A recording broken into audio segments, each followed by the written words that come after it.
Game over. Think it's a game? I'm an eater.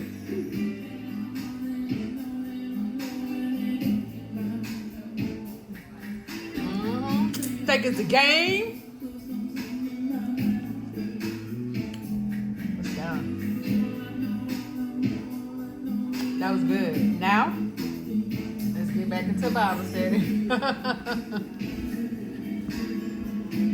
All right, God, what is the message?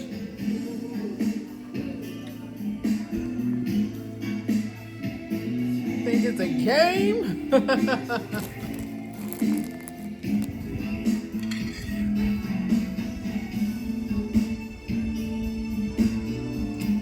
Oh, it said it angered God. So God is going to unleash against him a hot anger, his wrath, indignation, and hostility, a band of destroying angels.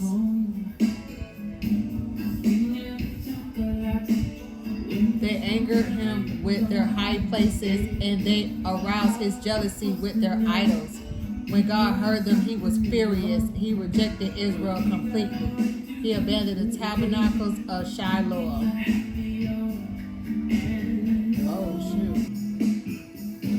Psalm 78, a maskil of Asaph. My people hear my teaching. Listen to the words of my mouth. I will open my mouth with a parable. I will utter hidden things from of old, things we have heard and known, things of our ancestors have told us. We will not hide them from their descendants, and we will tell the next generation the praiseworthy deeds of the Almighty God, his power, and the wonders he has done. He decreed statutes for Jacob and established the law in Israel, which he commanded our ancestors to teach their children, so the next generation would know them, even the children yet to be born. And they in turn would tell their children. Then they will put their trust in God and would not forget his deeds, but would keep his commands, and they would not be like their ancestors, a stubborn and rebellious generation, whose hearts were not loyal to God, whose spirits were not faithful to him. The men of Ephraim, though armed with bows, turned back on the day of battle. They did not keep God's covenant, and they refused to live by his law. They forgot what he had done, the wonders he had shown them. He did miracles in the sight of their ancestors in the land of Egypt, in the region of Zoan. He divided the sea and led them through. He made the water stand up like a wall, and he guided them with the cloud by day and with light from the fire all night. He split the rocks in the wilderness and gave them water as abundant as the sea. He brought streams out of a rocky crag and made water flow down the rivers. But they continued to sin against him, rebelling in the wilderness against the Most High. They willfully put God to the test by demanding the food they craved. They spoke against God. They said, "Can God really spread a table in the wilderness?" True, he struck the rock and water gushed out. Streams flowed abundantly, but he can also give us bread. Can he supply meat for his people? When the Almighty God heard them, he was furious. His fire broke out against Jacob, and his wrath rose against Israel, for they did not believe in God or trust in his deliverance. Yet he gave a command to the skies above and opened the doors of the heavens. He rained down manna for the people to eat. He gave them the grain of heaven. Human beings ate the bread of angels. He sent them all the food they could eat. He let loose the east winds from the heavens, and by his power made the south wind blow. He rained meat down on them like dust, birds like sands on the seashore. He made them come down inside their camp, all around their tents. They ate till they were gorged, and he gave them what they craved. But before they turned from what they craved, even while the food was still in their mouths, God's anger rose up against them, and he put to death the sturdiest among them, cutting down the young men in Israel. He had given them what they craved, but before they turned from what they craved,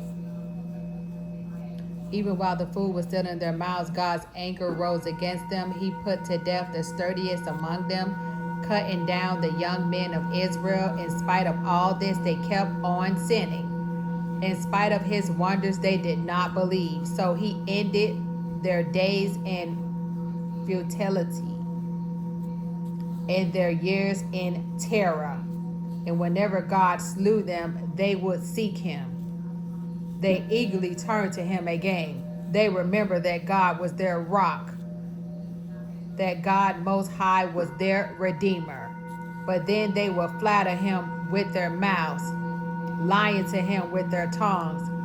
Their hearts were not loyal to him. They were not faithful to his covenant.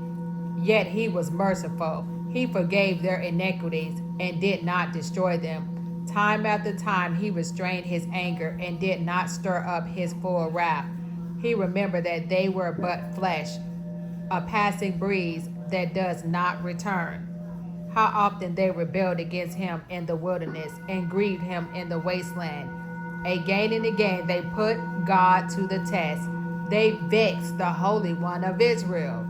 They did not remember his power, the day he redeemed them from the oppressor, the day he displayed his sign in Egypt, his wonder in the region of Zoan. He turned the river into blood. They could not drink from their streams. He sent swarms of flies that devoured them and frogs that devastated them. He gave their crops to the grasshopper, their produce to the locust. He destroyed their vines with hail and their sycamore figs with sleet. He gave over their cattle to the hail and their livestock to bolts of lightning. He unleashed against them his hot anger, his wrath, indignation, and hostility, a band of destroying angels. He prepared a path for his anger. He did not spare them from death, but gave them over to the plague. He struck down all the firstborn of Egypt, the first fruit of manhood in the tents of Ham. But he brought his people out like a flock. He led them like sheep through the wilderness. He guided them safely so that they were unafraid. But the sea engulfed their enemies, and so he brought them to the border of his holy land, to the hill country his right hand had taken. He drove out nations before them and allotted their lands to them as an inheritance. He settled the tribes of Israel in their homes, but they put God to the test and rebelled against the Most High. They did not keep his statutes. Like their ancestors, they were disloyal and faithless, as unreliable as a faulty bow. They anger him with their high places, and they arouse his jealousy with their idols.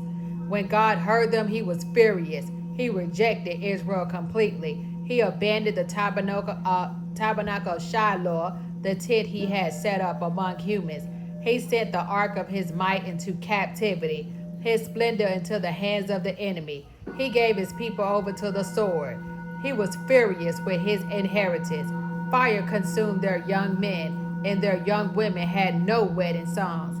Their priests were put to the sword, and their widows could not weep. Then the Almighty God awoke as from sleep, as a warrior wakes from the stupor of wine. He beat back his enemies. He put them to everlasting shame. Then he rejected the tents of Joseph. He did not choose the tribe of Ephraim, but he chose the tribe of Judah, Mount Zion, which he loved. He built his sanctuary like the heights, like the earth that he established forever. He chose David, his servant, and took him from the sheep pens. From tending the sheep, he brought him to be the shepherd of his people, Jacob, of Israel, his inheritance. And David shepherded them with integrity of heart. With skillful hands, he led them.